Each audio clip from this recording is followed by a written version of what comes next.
Hello everyone, welcome to learning academy. So இன்னைக்கான question, ஒவ்வொரு நபரும் தனது நம்பிக்கையை சுதந்திரமாக கடைபிடிக்க உரிமை உண்டு. மத மற்றும் தொண்டு நிறுவனங்களை நிறுவவும் பராமரிக்கவும் எந்த உரிமை தேவைப்படுகிறது அப்படின்னு சொல்லி கேட்டிருக்காங்க. ஸோ ஃபர்ஸ்ட் ஆஃப் ஆல், இந்திய அரசியலமைப்பில் 6 வகையான அடிப்படை உரிமைகள் வரையறுக்கப்பட்டுள்ளன. அந்த 6 வகைகளில் பல்வேறு வகையான உரிமைகள் குடிமக்களுக்கு கொடுக்கப்பட்டுள்ளது.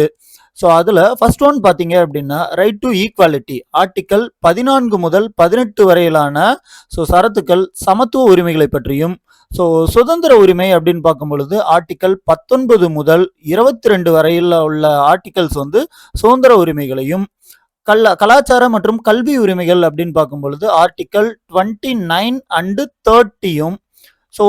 அடுத்தது மத சுதந்திரத்திற்கான உரிமைகள், right to freedom of religion அப்படின்னு பார்க்கும் பொழுது ஆர்டிக்கல் 25 டு 28.